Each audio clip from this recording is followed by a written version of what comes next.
Ryan, si Mika, si Timothy, si Monique, si Ronnie, yung iba po, wala pang lasa. Ibig sabihin po, madali silang magmamature, kaya na nila. Yung iba, yung hindi nila, parang hindi pa nila alam yung lasa ng matabang, matamis. Parang ang lasa nila, ang dahil sa asukal lang inilagay, ang alam na agad nila matamis. Pero po kung titimplahin nila, wala pa pong lasa yung iba. Ginawan sisiyo. Sobrang asin.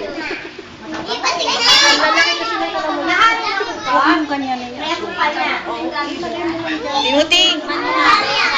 Ay, baka matapon. Ano? Pag maghahalo, hahawakan ng kamay, ha?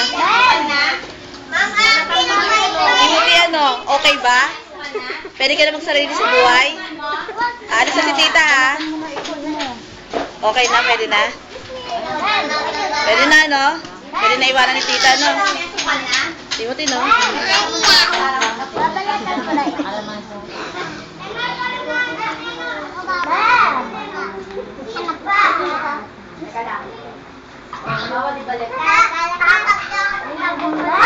Wala na akong titikman. Babalik ako, ha? May asukal na to? Tama na yan. Huwag mo muna ubusin dahil tanggalin mo yung mga buto, lagay mo dito. Dali, tatapon ni tita. Tanggalin mo yung mga buto. Ayan. Hawakan mo yung baso para hindi matapon.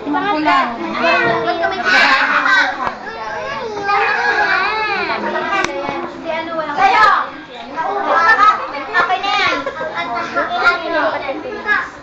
Okay ba yung ginawa mo, Tim?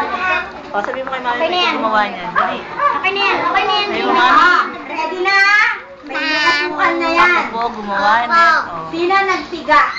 Alam niyo si Mami. Oy, sino daw nagbiga? Sino daw nagbiga? Nasaan yung itlog? Sige po. Ang itlog, buksan nyo. Ay, Buksan niyo. Dahan lang papatulog. buksan daw. Iyan mo to. Iyan. Ganyan magbalat. Hindi mo yan pinakakain na may asin. Kakainin po yan ng walang asin. Timothy, dali, balatan niyo daw. Para nalagay mo sa plastic. Mamaya na lang pag dito sa bahay. Hindi ako nakakala ng asin yan. Kakainin niya ng walang asin. O, Timothy, bilis. Pakita niya sa akin na kung paano niyo pinalatan. Uy, walang asin nga eh. O, balatan na, balatan na. Sige po, pakibalat na itlog. Balat ha? Dini. Muna, wala mo nang gagalaw. Pakita niya sa akin ano yung itsura ng binalatay.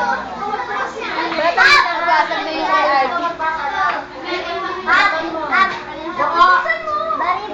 Saya kuya. Ano kaya kuya? Ano wala na bata.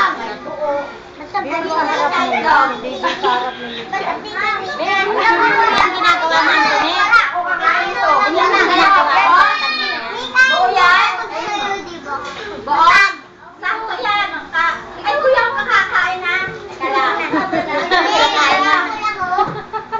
Sa'yo, ate, buo. Ginagawa Dito. Sa'yo, kuya Charlie. Wala ko. Sayang.